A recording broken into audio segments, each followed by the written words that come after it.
Olá pessoal, sejam bem-vindos a mais uma entrevista da TV Foto Bruna, Projeto Cidade Viva, levando a todos vocês as nossas entrevistas diariamente às terças-feiras e às sextas-feiras, sendo que nas terças-feiras nossa live ao vivo, né, com os nossos convidados, e na sexta-feira a gente vai fazendo as nossas gravações e levando as gravações diretamente no dia de sexta-feira. E hoje, grande alegria mesmo. Acho que muita gente em Álvares Machado vai recordar muito do professor Edgar Godoy de Almeida Castro. Professor, muito obrigado por o senhor ter aceito em fazer essa entrevista conosco, em receber aqui na sua casa, com grande alegria. Boa noite. Boa noite. Muito obrigado por o senhor ter nos recebido. Eu gostaria, professor, no nosso início da nossa entrevista, o senhor relatasse, o senhor nasceu aonde? Eu nasci no hospital. Sim, no hospital. Em Presidente Prudente. Presidente Prudente. Porque minha família, meu pai e minha mãe já moravam em Álvares Machado. Sim. Meu pai clinicava lá e minha mãe era professora lá. Como que era o nome do pai do senhor? Milton. Milton Godoy, isso. Não, Milton Pinto de Almeida Castro. Milton Pinto de Almeida Castro. E minha mãe, Iolete Godoy de Castro. De Castro. Aí veio aqui, nasceu, voltou para Álvares Machado. Voltei para lá. E aí como é que foi? Aí, Minha infância toda foi minha lá. Infância e adolescência toda em Álvares Machado. E o senhor, qual a primeira escola que o senhor estudou lá? Bom, a primeira escola, vamos chamar de escolinha. Escolinha, isso. Foi uma escolinha que era praticamente um porãozinho. Sim. Na casa do senhor Francisco Ayala. Francisco Ayala. E onde ficava exatamente, professor? Ficava em frente ao jardim, ali na praça. Sim, aonde Getúlio Vargas aí? Sim, aonde é o prédio hoje ali? Não, lá do oposto. Sim. Onde tem hoje ali é o...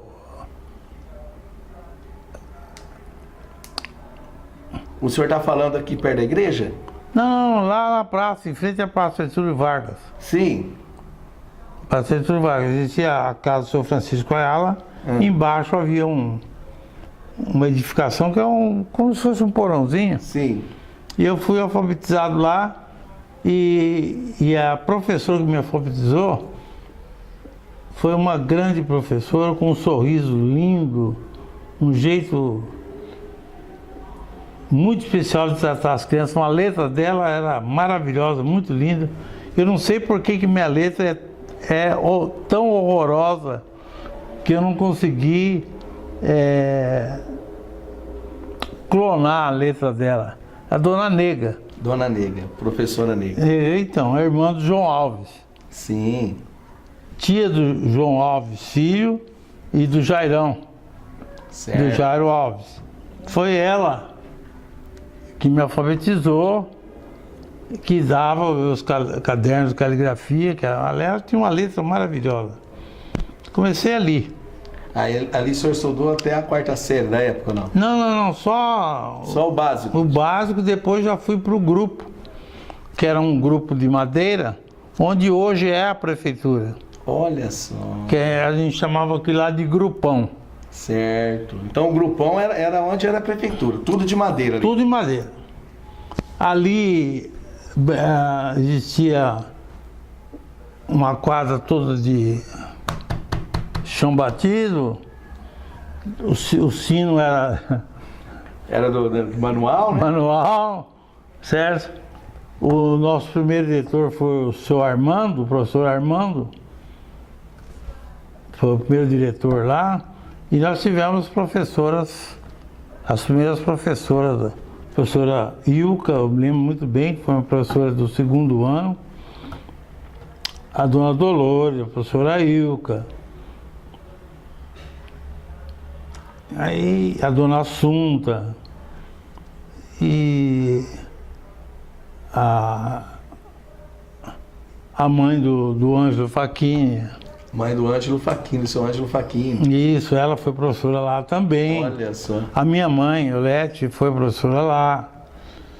E a turma da velha guarda que deu aula lá. A dona Mariazinha, que era esposa do Dr. Oscar Figueiredo, Olha só. que por sinal na época ele era médico, meu pai era médico, eram os dois rivais políticos. Olha só. Rivais políticos, né? O Dr. Oscar. De um lado da política, o Dr. Milton, que era meu pai, do outro lado político. E minha mãe professora, e a dona Mariazinha também professora. E a dona Assunta, que era a esposa do Bruno Mondini, Sim. que era professora lá. Aquela turma toda lá, a turma da velha guarda, que dava aula no Grupão, onde hoje é a prefeitura. Sim. Pode falar, não, tudo bem, que depois passou a construíram o ginásio, onde que agora é o ginásio. O Angélica, né? Não. Não, lá embaixo ali. Isso. Eu sei. Que ali passou a ser o ginásio mesmo. E o grupo, o ginásio, tudo ali, o primeiro grau e o segundo grau. E mais tarde foi construído o segundo grau, que foi o Angélica. Angélica de Oliveira. Certo. Isso, mas bem depois. Bem depois. Professor, e na época, né, o senhor menino, o que os meninos brincavam na época? Porque hoje a molecada é só celular, Não. videogame, Papagaio, peão. Eu vou falar o termo, biroca, porque sim. eu falo-se bola de gude, mas nós falamos biroca. Peão, papagaio, betes. Essas eram as brincadeiras. Eram brincadeiras. E aí, quando o senhor chegou na juventude, professor, como é que era a noite as noites de Machado? O que tinha para fazer? As brincadeiras dançantes, em casas de família e nos clubes. Havia ali, na realidade, 2 clubes. Um clube que pertencia a uma facção política. Tinha isso também? Tinha. E um outro clube para outra facção política, que era o Clube Paulista, que ficava ali na esquina da Presidente Getúlio Vargas, do Jardim ali, e o Grêmio, ao lado de uma pensão, que era a famosa pensão central do TIM. Olha só. Onde foi por muito tempo ali também, parece que foi um depósito do Vartan de sapatos ali. Ao lado do poço, daquele poço. Eu sei onde o senhor está falando. Então havia o Grêmio, que era de uma facção política, e o Paulista, que é de outra facção política, como também existiam 2 campos de futebol, que era o Bandeirantes, que era da turma do Grêmio, e o Paulista, que era da outra turma, até o futebol, ou você jogava no campo. Olha, sim. Ou você jogava futebol no campo paulista ou jogava futebol no campo do Bandeirantes. A competição era em tudo. Em tudo. Como eu era um pé duro, jogava mal para chuchu, ninguém fazia questão, fazia diferença. Qualquer lugar que eu fosse. Mas jogava, até que eu passei para poder jogar, eu passei a ser massagista. O senhor foi massagista? Massagista, porque massagista sempre é útil, né? Tinha maletinha com álcool canforado, aquela coisa toda. Foi a única posição que o senhor achou para jogar. E aí o senhor... E dono das camisas. O senhor era dono das camisas? Uma época fui. Aí eu era obrigado a jogar, porque centro médio. Não me pergunte o que era, mas centro médio. Ridículo, mas fui centro médio.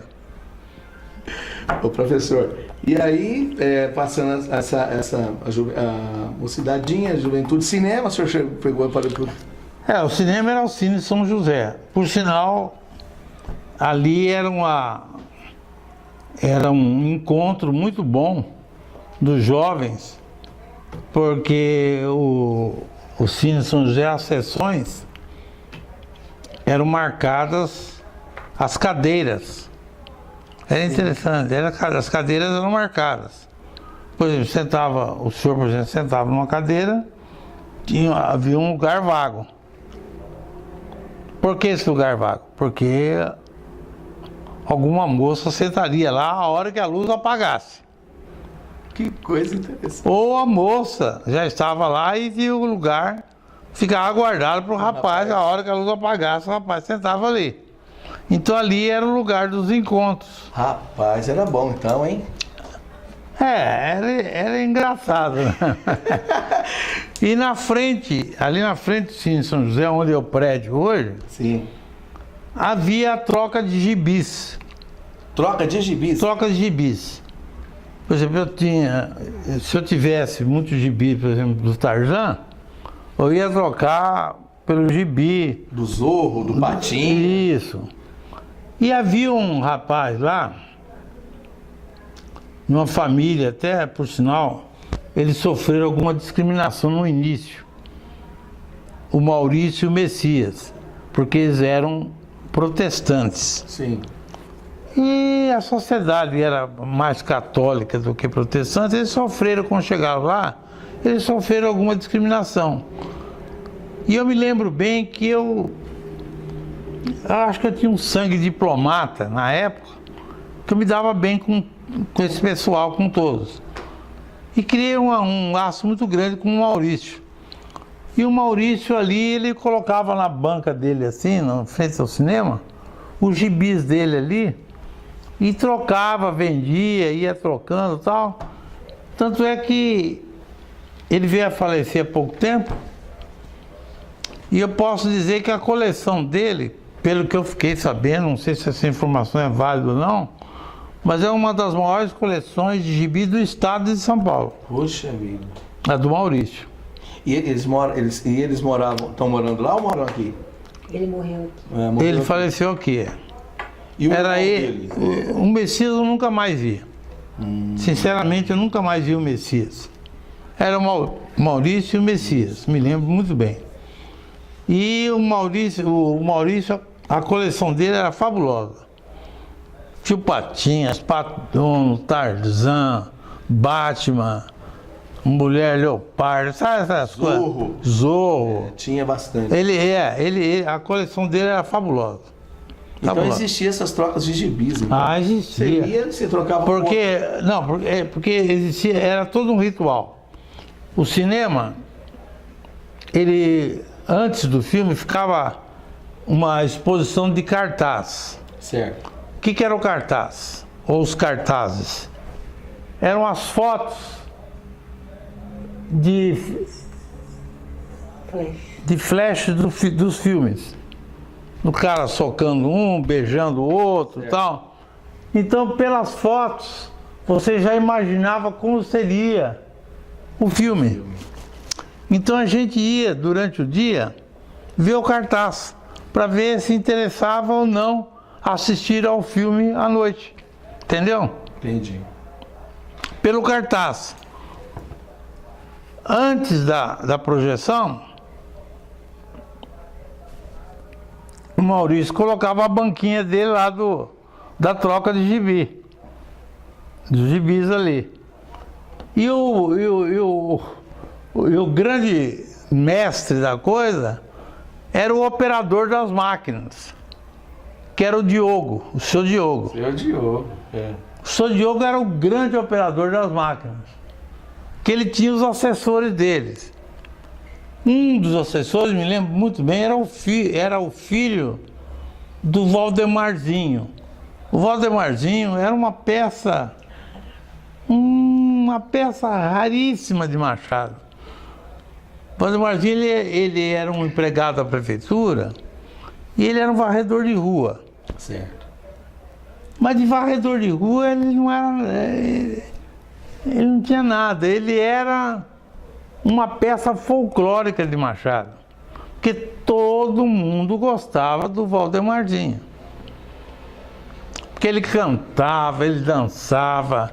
O trabalho para ele ali era Uma diversão. uma diversão.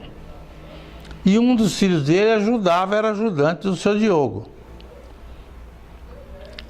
Eu me lembro muito bem. Porque aquele cinema lá, o Cine São José, ele foi muito agredido. Muito agredido. Porque o filme era aquela celulose, né? Sim, aqueles rolão. De 30, acho que 32, eu não me lembro qual que é. Que tem 8mm, 16mm, acho que é 32. Arrebentava muito. Porque era um velho, chegava lá de correr toda a Sorocabana. Arrebentava, aí o pessoal vaiava, porque até ele arrumar de novo, colocar nas engrenagens, o seu Diogo fazer isso aí. O pessoal. Aí soltavam bomba dentro do cinema, jogavam ovo choco dentro do cinema. Houve uma vez que rasgaram a tela de cima e embaixo. Então existia de tudo. Aquelas coisas. É que naquela época não se falava em BO, né? Não existia isso. Acho que não existia, não sei. Mas essas agressões todas, entendeu? Professor, e aí o senhor casou com quantos anos? 23. 23 anos. Até então o senhor já era formado ou não? O senhor já tinha se formado? Eu estava em formação. Estava em formação. O senhor casou com 23 anos, a esposa do senhor, como é que chama? Marilza. Marilza, dona Marilza. E o senhor conheceu ela onde? Lá em Álvares Machado? No cinema, na venda de gibi? Não. Nos bailes nos bailes lá, como é que foi? É o seguinte,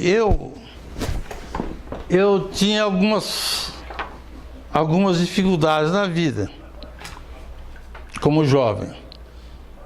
Como assim, por exemplo, professor? Eu era péssimo atleta. Sim. Péssimo atleta. Até hoje eu não sei fazer bandeja em basquete. Mas por outro lado, eu tinha algumas vantagens. Jogava muito bem tênis de mesa. Joguei muito bem. E dançava muito bem. Que era uma grande vantagem. Na época, dançar, por causa das brincadeiras dançando aqui em Prudente, em Machado e nos bailes aí da região. Porque as meninas gostavam de dançar com quem dançava bem também. E outro, antigamente parece que os homens eram mais tímidos também, né, professor? Sim, existia muita timidez. Esse lado também, né? Não que eu fosse um cara de pau, não isso. Sim, não, entendi. Um assediador, nada disso, pelo contrário. É. Mas eu tinha essa facilidade. E isso ajudava a tirar um pouco a timidez também. Também. Né? E numa dessas andanças, porque eu de rancharia, aí Pitácio ia baile todo canto. E Bernardes, que era uma cidade que a gente disputava muito tênis de mesa, que o meu grande adversário era um rapaz, um árabe lá de Bernardes, o Adir, que era o único que fazia frente. Com o senhor? Porque ele jogava muito bem. Nós fomos convidados para um baile lá que haveria um desfile de moda, lá, aquela coisa toda. Sim. E jovem já viu, né? Desfile de moda, vamos lá, a Bernardo. Jovem é outro papo. E fomos a esse evento. Esse evento, feliz ou infeliz, né? Feliz de um lado, infeliz de outro. E uma amiga minha, que já falecida, de Machado. Quem que é, professor? A Conceição Bernal, da família Bernal, que o apelido dela, apelido não, ela era chamada de Tia Lola. Certo. Uma moça muito boa, sorridente, nós tínhamos muita amizade. Ela era a tia do Elmo, sim, do Zé Gonçalves, aquela família toda. Uma menina sensacional. E nesse desfile eu peguei e falei para a tia Lula, vem cá, quem que é aquela moça lá que está desfilando ali? Ela estava desfilando. A moça. A moça. Que é essa tal de Marilza. Sei. Ela falou assim, essa aí é aquela manequim. Manequim, é uma estátua. É de Venceslau. Falei, é de Venceslau? Ela falou, mas isso não é coisa pra você, não. Não é pro seu bico. Não é? Uma coisa mais ou menos assim, pois agora... é essa que eu quero. E aí tinha um tal de venda de votos e tal. Eu falei, compra tudo que for para essa aí. Ela vai ser eleita a rainha da festa. Olha que coisa legal, professor. E foi. O idiota aqui comprou tudo.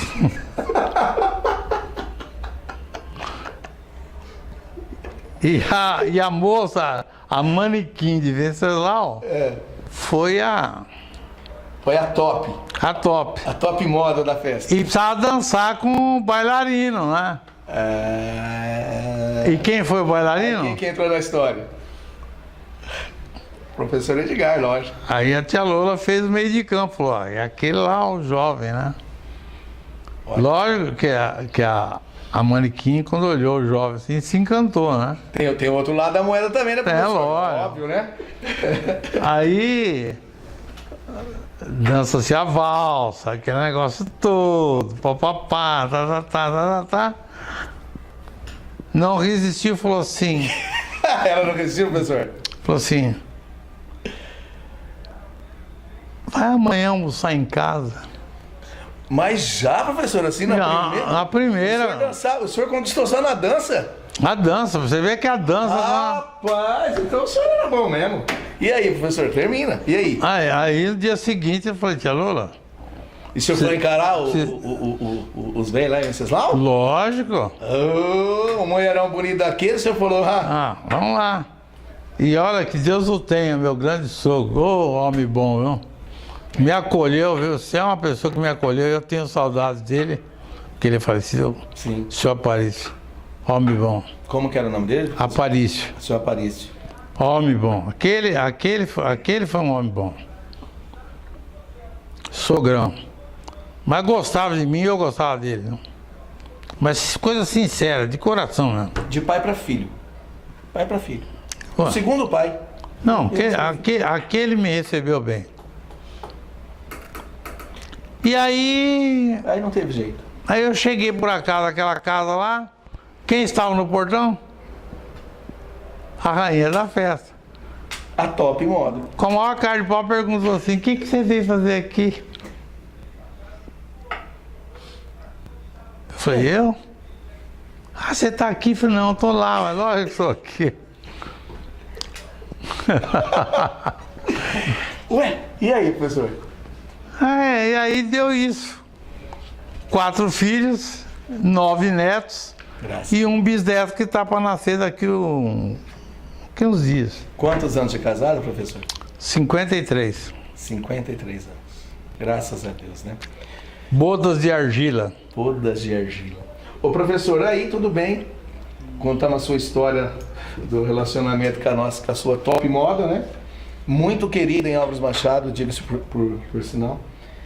E aí, professor, aí começou, o senhor se formou, né? E aí o senhor começou a dar aula aonde? Qual o primeiro lugar que o senhor deu? Em Machado. Deu aula em Machado.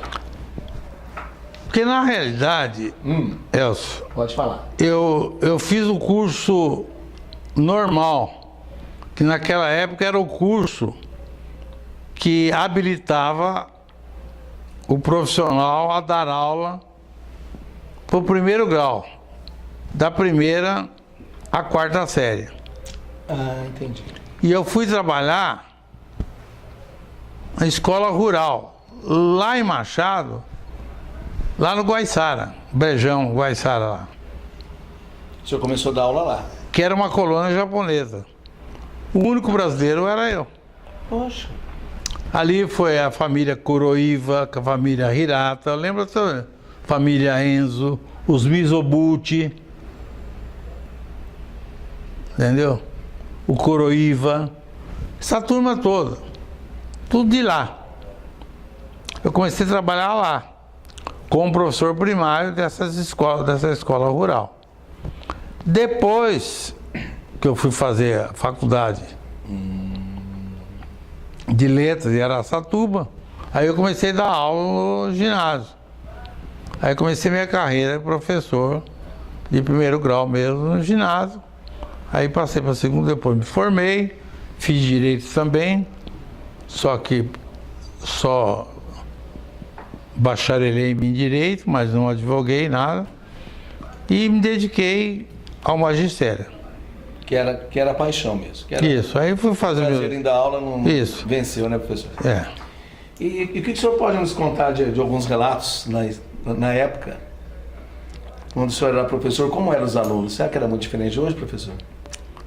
Olha, eu tenho grandes recordações ali. Inclusive, acho que foi o ano passado, não me lembro, ofereci até uma homenagem a 2 alunos. Eu acho que eu até cometi um erro, porque eu deveria prestar homenagem a mais alunos. Mas 2 por características muito específicas. O Paulo Vasconcelos, que faleceu num acidente de automóvel, que era um gênio aquele menino. Cabeça, o apelido dele era Rojão. Rojão. A molecada conhecia como Rojão. Um menino com a cabeça privilegiada. Me deu dor de cabeça, mas era uma cabeça privilegiada. Eu gostava muito dele. E o outro subiu. Subiu? Subiu. O sobrenome dele é São Venço. Porque ele sabia que eu era corintiano e ele era palmeirense. Ele fazia questão de ir com a camisa do Palmeiras me perturbar. E perturbava mesmo. Zoação forte. Tanto é que o irmão do Paulo Vasconcelos, que é o Vasco, Sim. estudava nessa sala. Ele, o Takashi, essa turma toda. A turma toda, o senhor deu aula, professor. E eu falei pro Subiu, naquela época existia exame oral. Ele estava na 4ª série que iria para o colegial. E ele não passou. Ele foi pro exame oral. E eu brincando com ele, falei, se você não falar viva o Corinthians, abaixo o Palmeiras e viva o Corinthians, você vai ficar reprovado.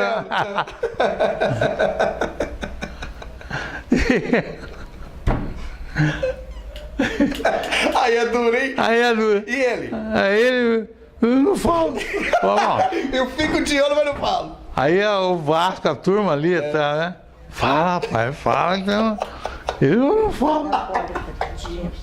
Fala, aí a turma. Eu não falo. Você tem que falar. Palmeiras não presta. Viva o Corinthians. Eu não falo. Eu morro, mas não falo. Eu não falo.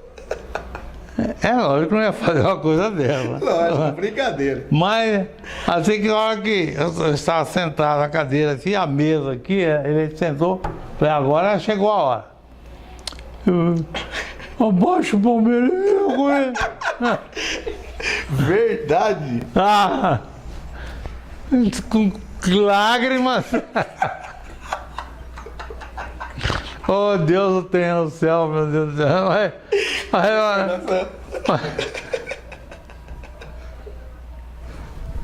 Quem sabe bem da história, gosta de falar, é o Vasco. O Vasco? O Vasco tá cá. Eles presenciaram, né? Eles presenciaram bem isso aí. Mas eu gostava muito do Subiu. Gostava muito. Ele era um menino muito especial. A gente se identifica com algumas pessoas, né, professor? Ele era um menino muito especial. E depois outros alunos, né, que me deram uma mão de obra. Professor? Entrega os caras que deu uma job pro senhor aí. Mas os filhos do... Um dos filhos do Agostinho Tatizawa, o Celso. Ô, cabeça boa aquele menino, não? Mas também te contar, não? Dava trabalho. Levantar a mão já sentia diarreia. Vinha pergunta para complicar a vida da gente. Existiam uns alunos assim especiais. Hoje que está na prefeitura aqui, o Nivaldo Luchetti. O Olavo Gimenez, o irmão dele, o Odair Gimenez. Da farmácia. Essa turma aí, nossa. A menina, filha do São Venço lá, a Sandra São Venço, Foi uma menina especial, inteligentíssima. Ah, se eu começar a enumerar aqui, eu vou acabar deixando nomes aí. É verdade, eu ia ficar até ruim, né? Entendeu? Mas a turma... Machado foi, nossa, deu uma alegria para mim, porque eram alunos, assim, muito especiais. E um que eu me lembro, que isso aí parece até mentira, mas o meu amigo Luiz Carlos Castellão, que a gente chama de Castelo, que a gente formava a dupla, eu em português e ele em matemática. Ele falou para mim, você que é munheca para dar nota, você vai ver, tem um tal de Arlindo aí, um japonês, Arlindo Kuzunoki. Esse japonês sabe tudo. Você vai dar nota, você vai dar 10 para esse aluno. Falei, que é isso, Castelo? Não é assim, não. Aí o aluno pegou, fez a prova comigo. Eu não me lembro agora, detalhadamente, não vou lembrar direitinho. Eu sei que parece que ele tirou 5 ou 6, um negócio assim. Não foi bem na prova. É. Aí eu peguei, devolvi a prova pro Arlindo e falei, o professor Castelo falou tanto de você, tá aí, ó, só nota aí que você tirou, que se é isso, se é aquilo e tal. Ele baixou a cabeça, não falou nada, baixou a cabeça. Eu voltei, sentei ele na cadeira mesmo. De repente ele levanta a mão, professor, posso ir aí? Eu falei, pode. Ele veio com a prova e falei, professor, o senhor não corrigiu a outra parte.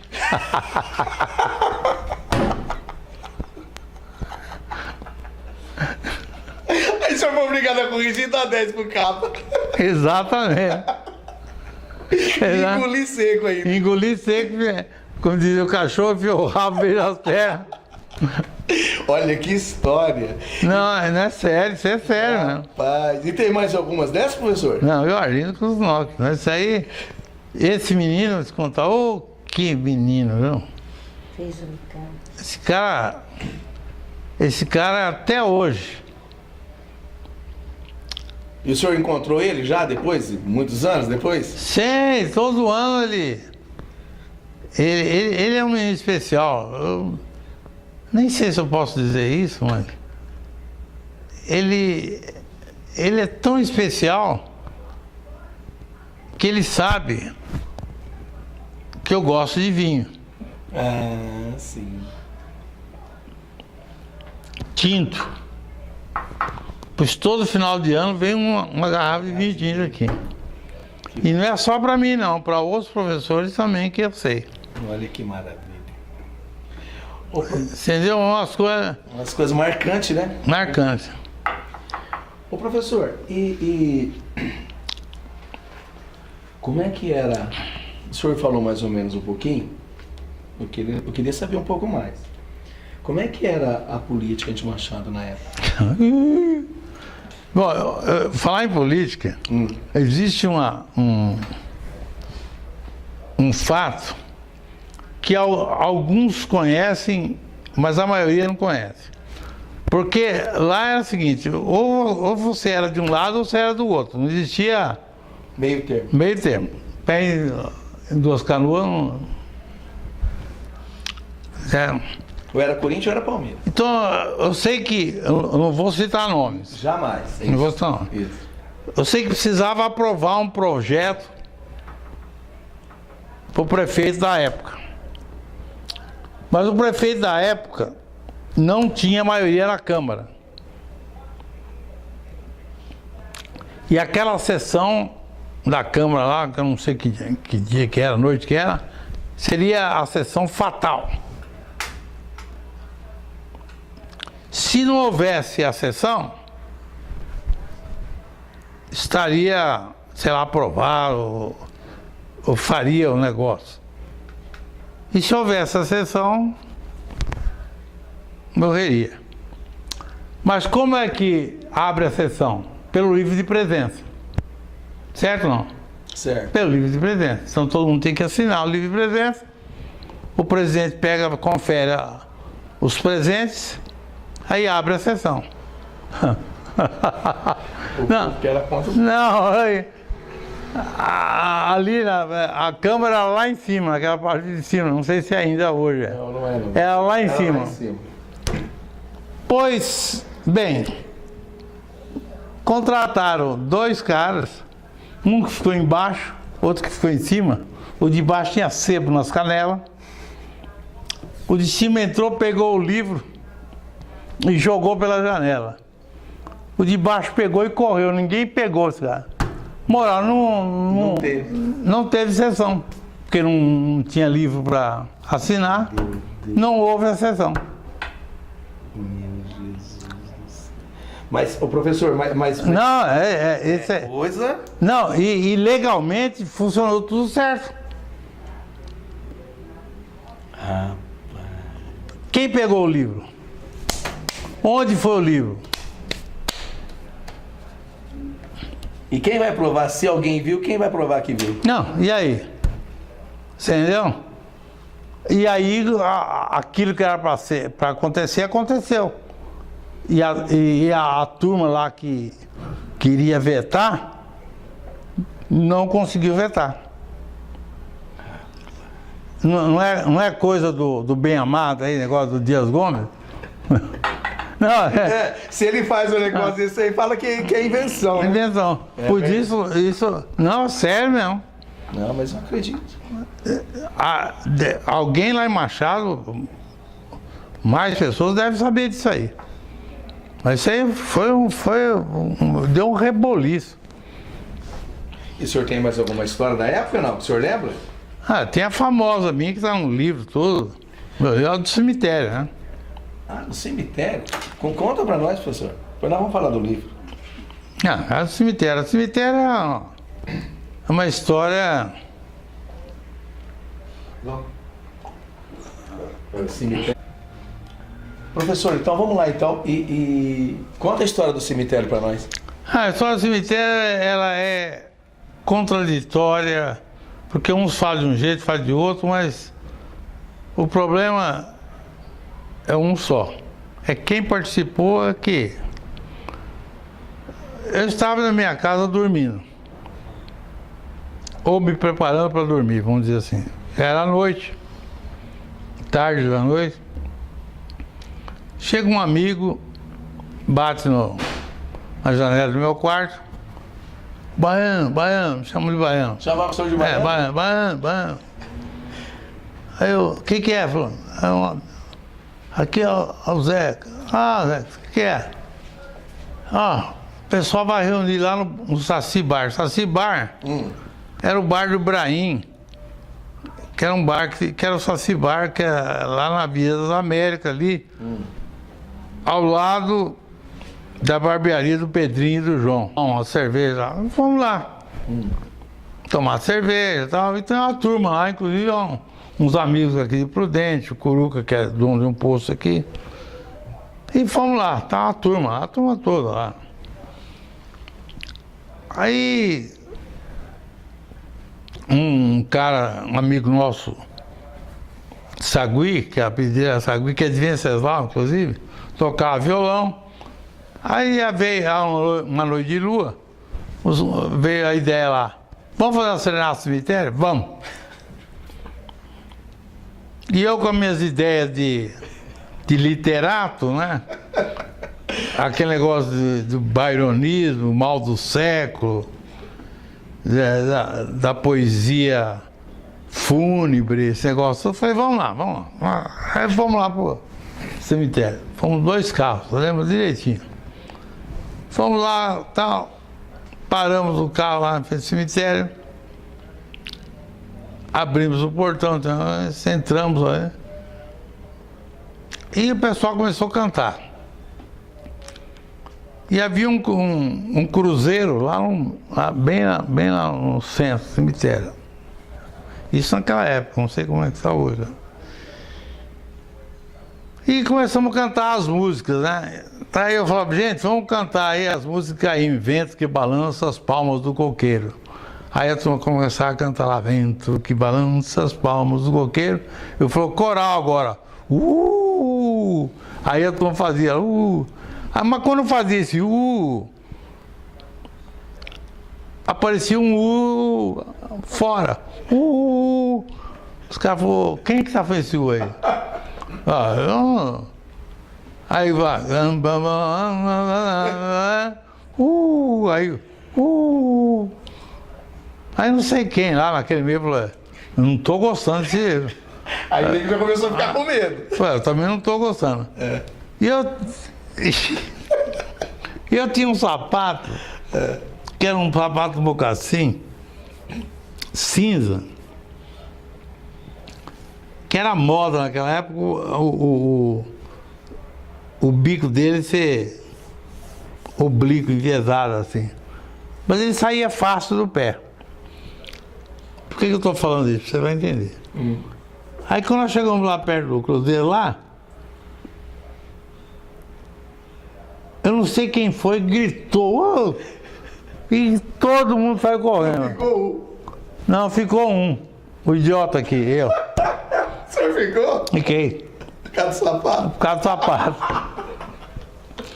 Porque eu fui correr, o sapato saiu. O senhor voltou pra buscar o sapato? Não, não voltei pra buscar. Eu fiquei ali mesmo.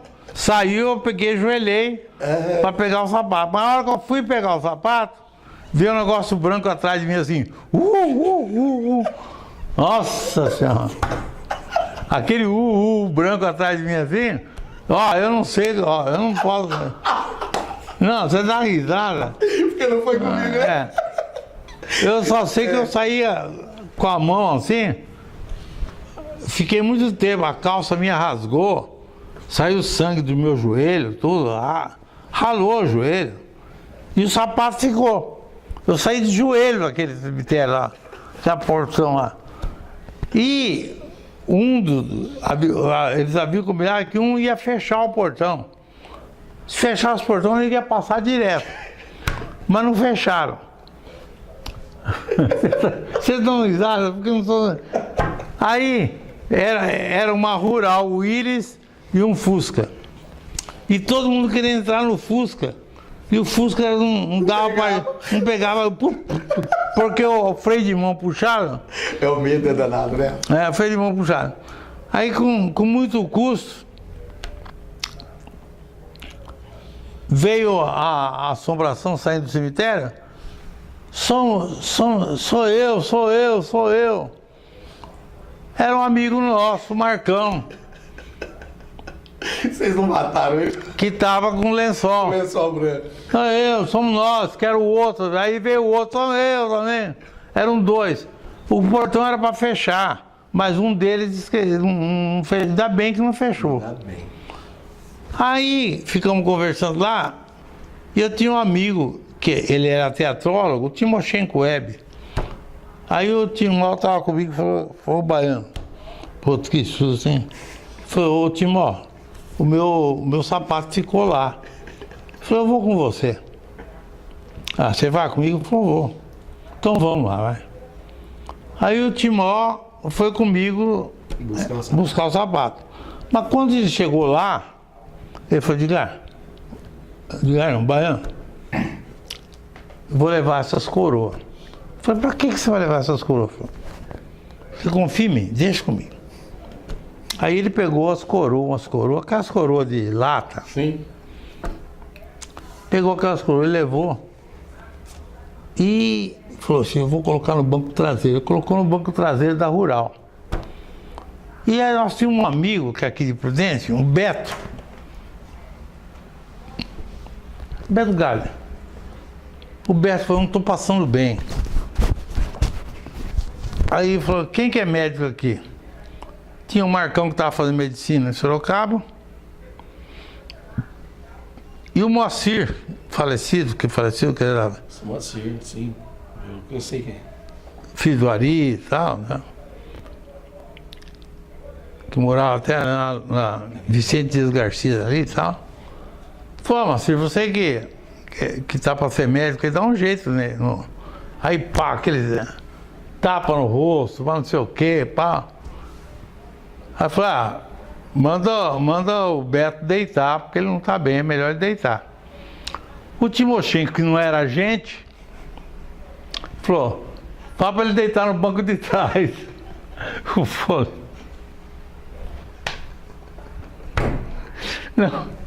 Não deu tempo para avisar. Aí A rural, você sabe, deita o banco, tem que puxar um banco aqui. Aí ele foi deitar no banco de trás. Eu acho, agora eu tô dizendo, eu acho, não tenho certeza.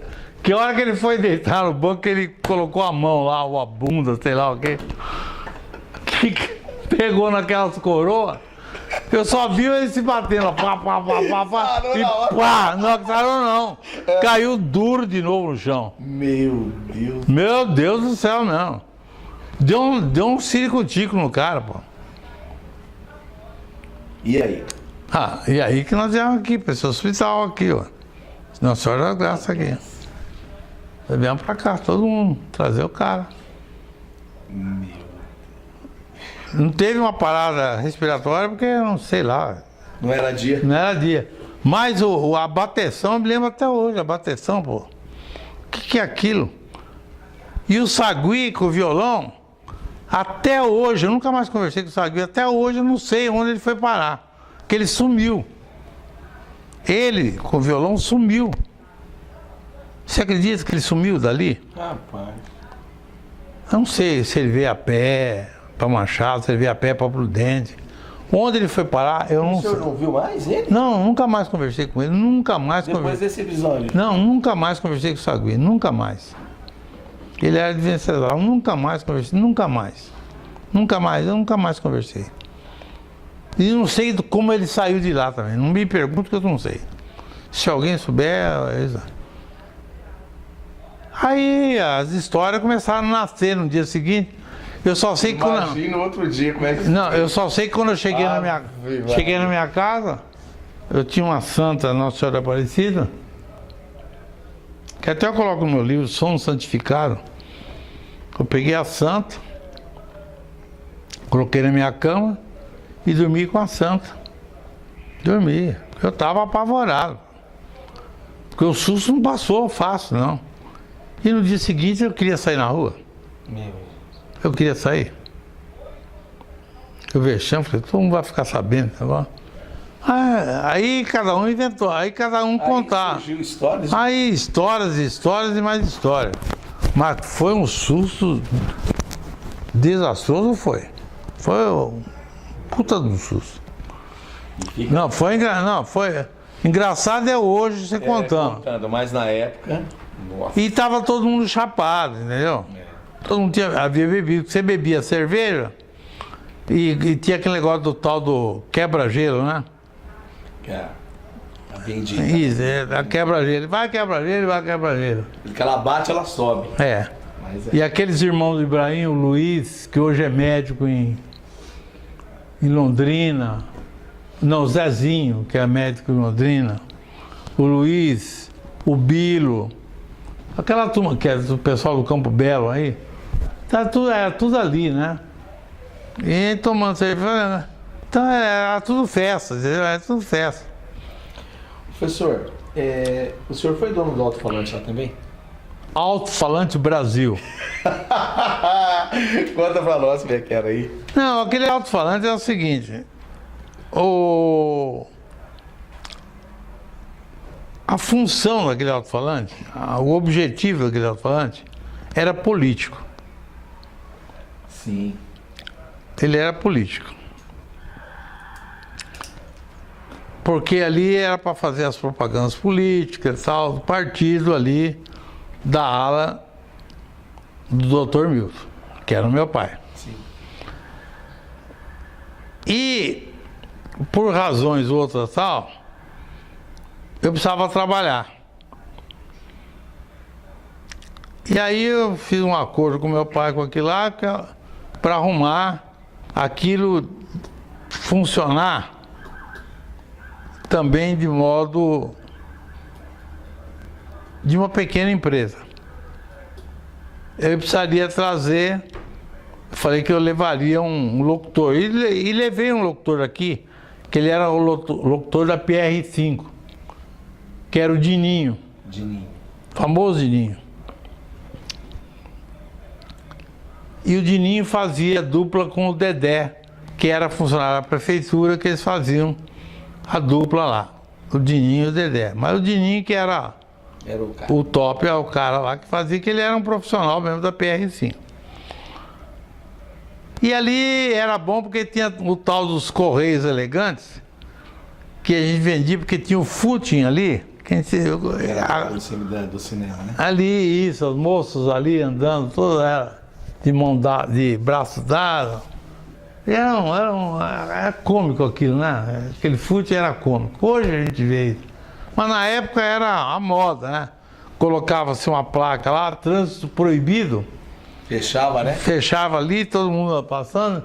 E os homens enfileirados lá de cá, lá de lá, olhando as moças ali, ficavam paquerando, não é paquerando, flertando com as moças ali. E aí eu inventei muito. Um rapaz moreno oferece a uma loira assim de vestido azul, sei lá, inventar.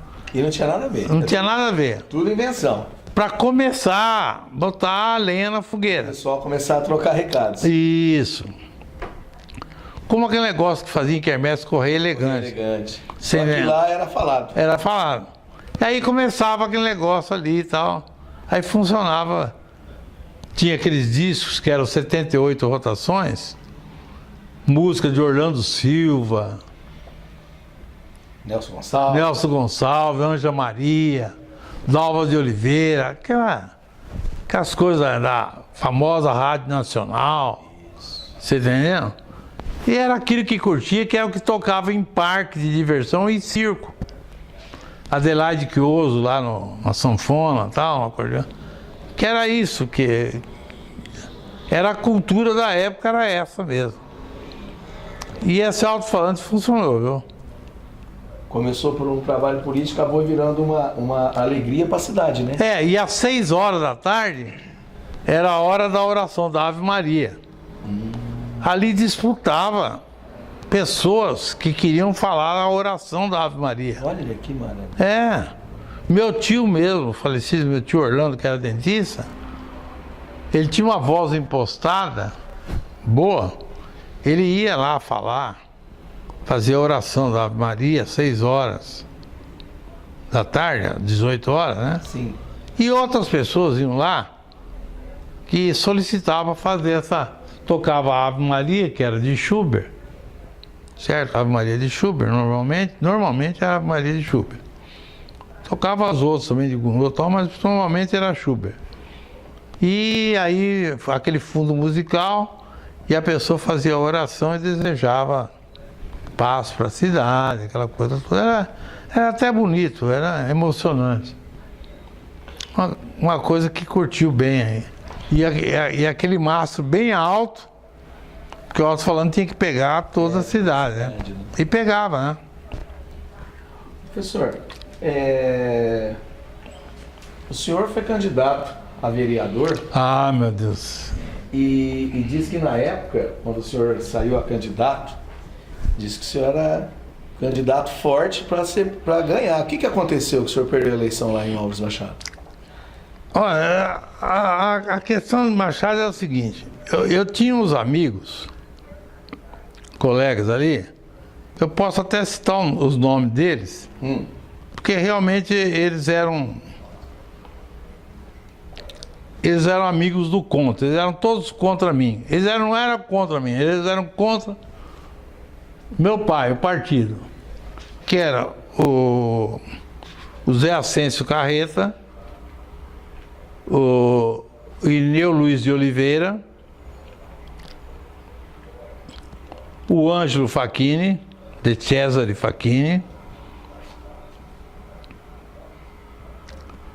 e mais dois, que era o Galante, um Galante, eu não me lembro qual deles, que são vários Galantes, e o Saito, não o Dr. Saito, o irmão dele, o Jorge. Que eles ficavam esperando eu chegar da aula, da noite que eu estudava à noite, eles ficavam me esperando ali, em frente ao bar do Chichiro. O bar do Chichiro era ali na Presidente Roosevelt, perto da praça Getúlio Vargas. Certo. Eles ficavam me esperando para eu chegar ali, eles descerem a lenha no ademarismo e no miltismo. E eu resistia tudo aquilo. Mas o senhor estava bem na parada, mesmo assim. Não, isso eu estou dizendo. É. E foi isso que me incentivou, Ah, entendi. certo? Aí nós ficávamos ali, e dali nós íamos ao bar, tomar cerveja, comer salada, sanduíche e tal, bater. E tinha um senhor, que era o batateiro, o senhor o Chirota, que era o batateiro que ficava na esquina, bem na esquina ali da pracinha. Que era um japonês, já com a idade mais avançada que a gente. Ele devia ter uns 10, 15 anos mais do que nós ali, todos. E ele era um cara assim, um filósofo revolucionário, mas não de prática, de teoria, um retórico. Umas ideias brilhantes e tal, e não bebia cerveja, só tomava cachaça pura. Eu gostava muito dele, mas ele era também anti-miltista, anti-ademarista. Tudo janista, essas coisas. E ali era uma pressão tremenda, porque era... E anti-corintianos. Começa que o Ângelo, ele é palmeirense. E ali é anti-corintiano. Mas eu resistia a tudo aquilo e tal, até que chegou a época da eleição e eu saí como candidato. Para vereador. Para vereador. Na minha ótica e na ótica dos assessores, bem cotado. Uma cotação boa. De ser provavelmente o mais votado. E um vereador novo também na época era o Antônio Pereira, o Tunico. Tunico. Que também saiu naquela época. Filho de João Silva. Eu sei que é o Tunico. Antônio Pereira Silva. Também na mesma época. E saiu lá na eleição. Aí quando estava se aproximando da eleição, eu tinha que organizar o pessoal havia organizado quem ia trabalhar no bairro tal, isso aqui é aquela coisa de cabos eleitorais e tal. E obviamente eu tinha um cabo eleitoral que era o principal. Uma cabo eleitoral. Cabo eleitoral. Que era a dona Marilza, minha esposa. A top moda. A top model. Que deveria dar o troco para mim. Lá atrás, né, professor? Lá atrás, né? Que ela foi eleita. Ela foi eleita. O senhor comprou os votos tudinho lá naquela época. É. Como a rainha da festa, tal, etc. a top model. A mulher trabalhou contra. Ela trabalhou contra o senhor. Trabalhou. Ela não queria que o senhor fosse... Não. Não queria que o senhor entrasse na política. Na política. Trabalhou contra, não vota para o Edgar, não vota para fulano, porque ele já está eleito. E começou a fazer esse trabalho, essa estratégia aí. Que deu certo. Eu não fui eleito. Que para mim foi uma decepção tremenda. Porque foi mesmo. Não vou dizer que... Foi aquela pancada. Sabe quando você começa a se sentir inútil? Pô, a minha terra, vivi aqui. Uma expectativa grande, né? Estou me propondo a trabalhar aqui. Para a comunidade daqui. E realmente eu tinha o ideal. Tinha esse ideal.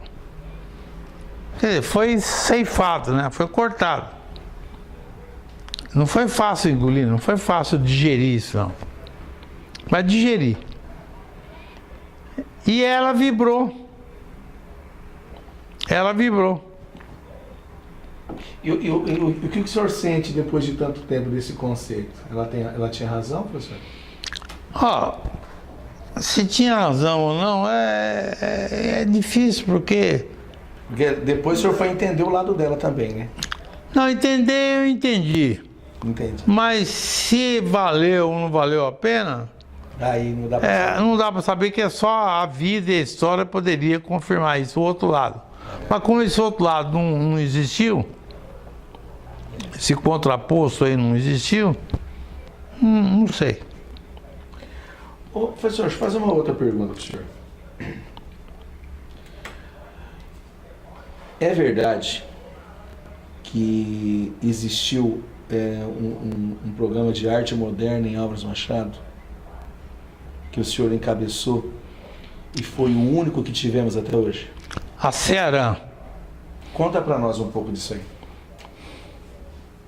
Que isso daí é um marco do senhor em Álvares Machado, só o senhor que fez. Não, a Ceará foi feita na época, inclusive, do governo da ditadura militar. Certo. A diretora da escola na época era a Joana Tarcisa, a Tarcisa Joana Fregonese, que era, por sinal, uma excelente diretora de escola. E eu falei para ela que eu estava a fim de organizar isso, e ela me deu carta branca para organizar essa Ceará. Ceará porque é Semana da Arte de Álvares Machado, moderno de Álvares Machado. E eu organizei. E se, por um lado, eu tive essa grande decepção política, por outro lado, eu tive essa grande alegria, satisfação, esse orgulho desse trabalho que eu fiz. Que não foi a primeira, foi a única. A única. Em que ano que foi, professor? Eu Não vai recordar não, né? 60 e alguma coisa, né? 67, 68? Sinceramente, eu não lembro. Eu sei que foi um trabalho muito bem feito, os alunos participaram bem. Agora, o trabalho, o mérito do trabalho foi, sem dúvida, também foi dos alunos, o trabalho, porque os alunos participaram conscientemente, fizeram um trabalho muito bonito. Eu me lembro que até um poeta, um famosíssimo poeta espanhol, da época da Revolução Espanhola, Frederico Garcia Lorca, um texto do Frederico Garcia Lorca foi colocado por mim, eu escolhi esse texto foi dramatizado lá, eu fiz uma adaptação do texto, porque o texto era um poema. Eu adaptei para dramaturgia. Então ele foi interpretado como dramaturgia. Foi um trabalho muito bonito. Eu acredito que quem participou deve ter na mente até hoje isso aí, porque foi um trabalho, realmente foi um trabalho muito bonito. E eu me orgulho muito desse trabalho. Tanto é que no meu humilde currículo, eu sempre coloco isso como trabalho. Porque foi um trabalho de fôlego, foi um trabalho de pesquisa. E todo mundo abraçou a ideia, né, professor? Todo mundo abraçou a ideia. O pessoal trabalhou muito, foi um trabalho que nós mexemos com poesia, com a arte literária de um modo geral, música, pintura, coreografia. Que coisa. Foi um trabalho muito bonito. Um trabalho sério. Eu posso dizer para o senhor o seguinte. Olha, eu trabalhei muitos anos aqui em Prudente no esquema, depois que transformou em objetivo. Aqui em Prudente nós nunca fizemos, a Secretaria de Cultura aqui em Prudente nunca fez um trabalho daquele fôlego. Aquele porte lá. Nunca. Nós fizemos um trabalho realmente, foi um trabalho sério. Não foi um trabalho oba-oba, foi um trabalho muito sério. E tanto é que foi o único, né? Infelizmente foi foi a primeira, mas tem que mudar aquilo, a primeira, é a única. Foi a única. Professor, o senhor escreveu livros, né? Escrevi. O senhor escreveu quantos livros? Eu tenho 2 livros solo Que um é esse aqui, ó. Um é esse, que é o último. Esse é o último, né? Que é Além do Espelho, é um livro de contos e poesias. São contos e poesias. Certo. Inclusive, um conto aqui, O senhor está falando da... um dos contos aqui é a temática, o tema é sobre o cemitério. Cemitério. Só que alguns machadenses, não todos, alguns machadenses, como algumas histórias que estão aqui foram inspiradas em Álvares Machado, foram inspiradas. Não foi bem assim. Acontece que eu não sou um jornalista e eu não sou um documentarista. Eu, como escritor, eu sou um literato. Eu sou um artista. E a arte é fruto da imaginação, ela é ficção. Então a arte não tem compromisso com a verdade. A arte não tem compromisso com a verdade. Ela pode partir da verdade. E todos os contos que estão aqui, todos, partiram da verdade, de fatos, de histórias reais. Partiram de histórias reais. Mas ao escrever, como eu trabalho com a palavra, essas histórias passaram por um filtro, que é a minha imaginação, e a minha imaginação trabalhou e ficcionou. Então o que existe aqui é ficção. Pura ficção, mas inspirado nas coisas de Álvares Machado. Isso. Não é isso? Isso. Inspirado na vida do senhor lá. Entendeu? É isso? Entendi. São dois livros. Esse aqui é o Além do Espelho, e o outro qual que é? Máscaras. Máscaras, é esse que é um livro só de poesias. Isso, é isso mesmo. E eu tenho mais 6 participações em 2 editoras. Uma editora é a Comedi de Campinas, que eu tenho 3 participações lá, em antologias, e 3 participações em 3 antologias na editora Delsec, em Vassouras, do Rio de Janeiro. Olha só. Então são 6 participações, com mais 2 aqui, 8 participações. Parabéns, professor. Muito bom. Outra pergunta.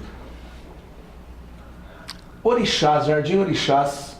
Conta a história do Jardim Orixás para nós, professor.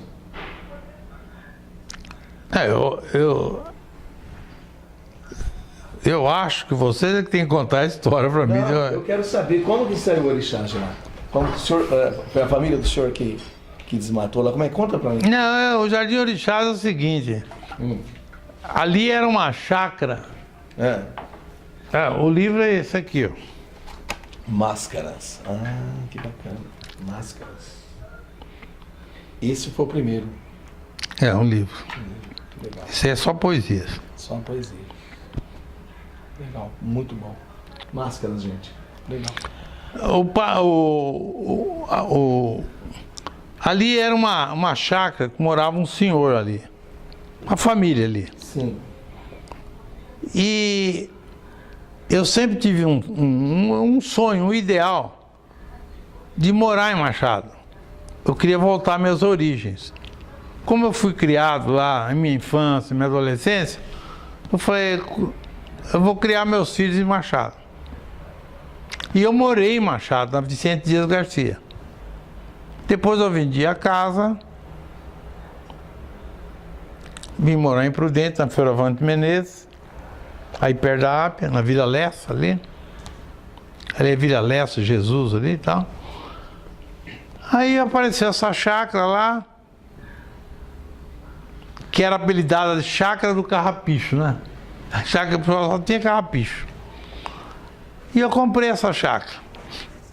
E naquela época, eu achei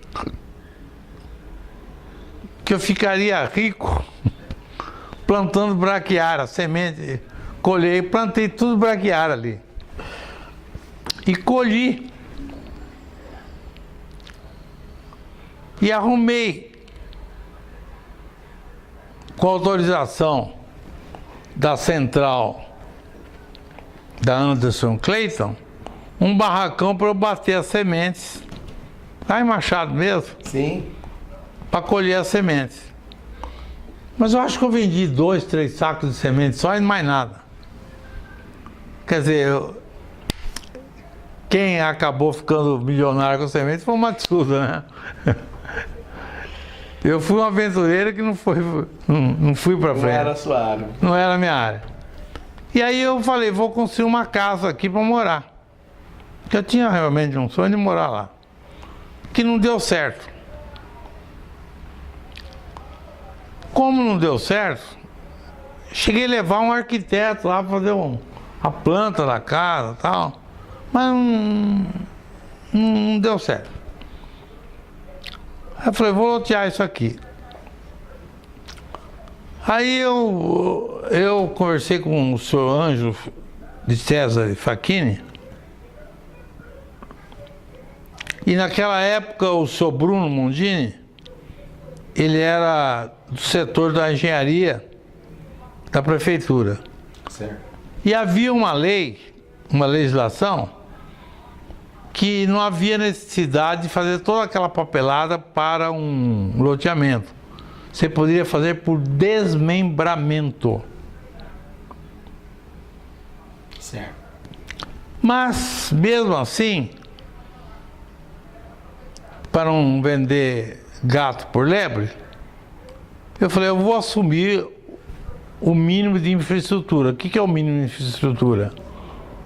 Meio-fio, água, esgoto e energia. Então tudo isso eu paguei do meu bolso. Eu coloquei água, esgoto, o meio-fio, guia, sarjeta, meio-fio, aquele negócio todo que precisava dar, e a energia. Entendeu? E fiz aquilo lá não como loteamento, como desmembramento. E para prestar uma homenagem aos meus ancestrais,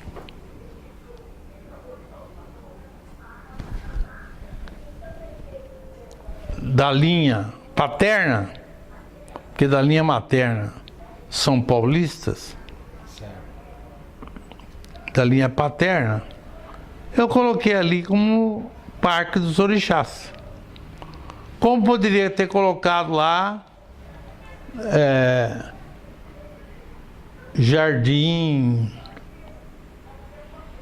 Nossa Senhora Aparecida, ou sei lá, santuário, qualquer coisa desse tipo, entendeu? Nossa Senhora da Conceição, com a fazenda que nós temos, é Nossa Senhora da Conceição. Por quê? Nossa Senhora da Conceição é madrinha do meu pai. E a cor da Nossa Senhora da Conceição é essa aqui. É azul. Que a data dela é 8 de dezembro. Que aqui é feriado do agricultor, pois isso. Certo? Isso. 8 de dezembro. Conceição. Então, que é uma festa muito bonita em Salvador. É mesmo. É uma festa seríssima. Então, para prestar uma homenagem a esse sincretismo, essa junção de fé popular, de influência dos negros da Bahia com a Igreja Católica, O senhor foi muito feliz, hein? eu coloquei Parque dos Orixás. Fui muito feliz. E coloquei os nomes dos orixás mesmo. Verdade. Yansan, né? Que isso aí, hoje em Salvador, você vai na festa do Bonfim, a lavagem do Bonfim, a festa do Bonfim, todas as mães de santo estão ali, com água de cheiro, fazendo lá as oferendas, a Iemanjá, a Yansan, a Oxalá, a Ogum, a Oxum, certo? Na festa mesmo, dia 2 de fevereiro, que é dia de Iemanjá, lá em Rio Vermelho, a festa da Nossa Senhora da Conceição, dia 8 de dezembro.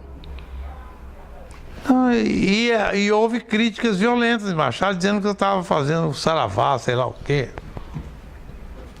Não, houve isso, eu sei que houve. Mas é uma questão é uma questão cultural, isso faz parte da cultura brasileira. Isso faz parte da cultura brasileira. Entendeu? O senhor foi muito feliz lá. Professor, o senhor foi.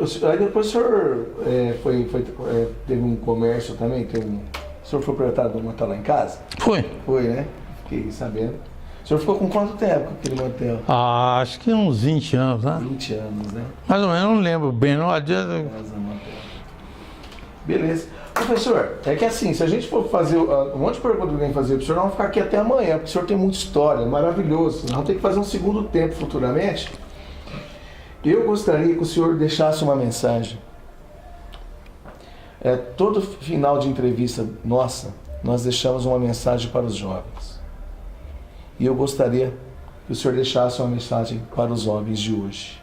Olha, na época, quando eu comecei a trabalhar, o que me surpreendia,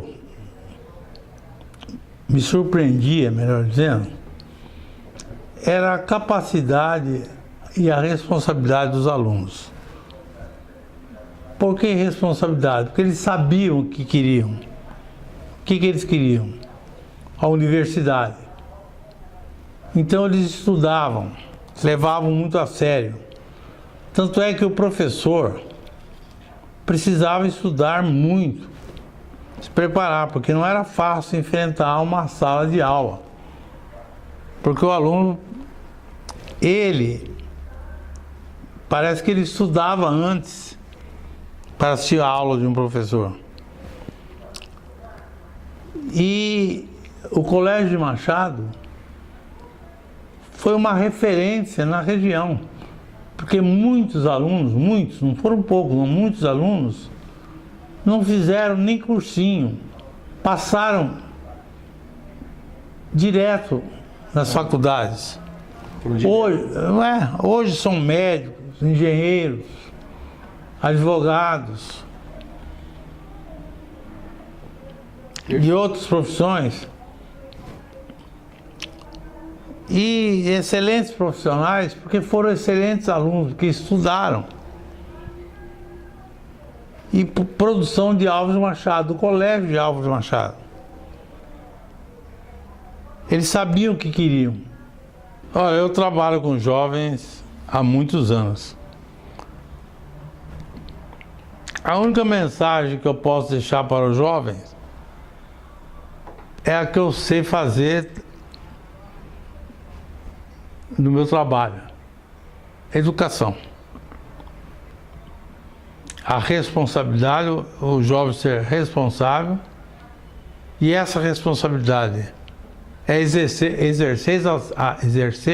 a cidadania. Ser um cidadão brasileiro. Para começar, para ser um cidadão brasileiro, educação. Para conhecer os seus valores, para defender os seus valores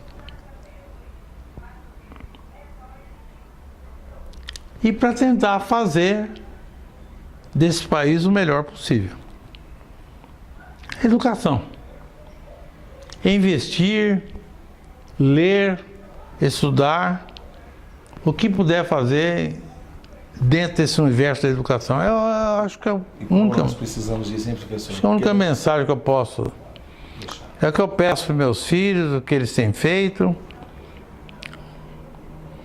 E, professor, por acaso ficou alguma coisa que eu deixei de perguntar para o senhor, que às vezes o senhor queria comentar, às vezes eu não perguntei, de alguma coisa que o senhor lembra? Lembrar, a gente lembra de muitas coisas, mas aí nós ficaríamos aí horas. Mas alguma coisa você fala, puxa, eu queria que tivesse perguntado isso, ele não me perguntou. Não, tá bom. Eu fico satisfeito, fico orgulhoso, porque vocês vieram fazer essa entrevista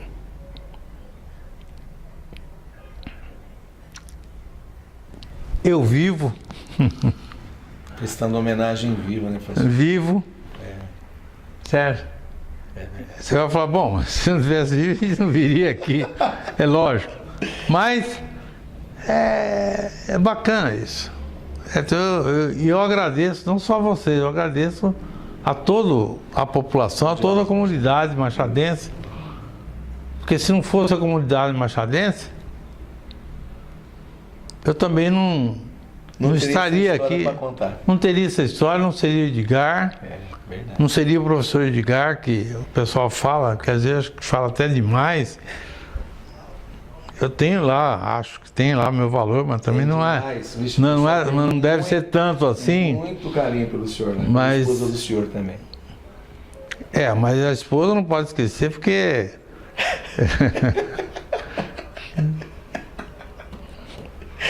É tudo por causa do senhor, né, professor? Lógico. Lógico. Não, sinceramente, eu agradeço, eu fico contente com isso. E eu tenho bons amigos lá em Machado, pessoal, principalmente os ex-alunos, certo? Principalmente aqueles que dividiram a minha vida, a vida comigo. É isso aí, pessoal. Estivemos então hoje com o professor Edgar Godoy de Almeida Castro. Uma pessoa extraordinária, fantástica, tanta história maravilhosa. Muita gente em Álvares Machado, você jovem que não conhece, vai conhecer um pouco da história desse homem que ele fez em Álvares Machado. E esse mundaréu de aluno que ele teve, que conversou com a gente durante a semana quando soube que o professor Edgar ia estar na entrevista. Essa alegria, acho que de rever o professor Edgar, nem que seja por uma filmagem, acho que vai ser de grande alegria para todos. Eu queria agradecer também a Casa de Carnes Tradição, queria agradecer o Escritório Contalex, Osmar Gás, Veiga Metal, China Mix, Panificadora Amizade, a nova panificadora em Álvares Machado, Dispan Alimentos, Jaqueline Naldi, obrigado Jaque, e Churrascaria Guaíba, e também o pessoal Empório Naturo, novo ali na Avenida das Américas em Álvares Machado. E agradecer também a dona Mariusa, é isso, Mariusa? A Top Model do professor Edgar. Professor Edgar, muito obrigado. Não, obrigado a você. Que prazer em conhecê-lo, que alegria mesmo, viu? Bem que o pessoal falou da inteligência do senhor, da sabedoria, e foi uma grande alegria em conhecê-lo. Mas a próxima vez venha com a camisa do Corinthians, não essa verdão. Eu não vou vir com verde mais. Gente, um abraço a todos, muito obrigado, que Deus abençoe vocês. Até a próxima.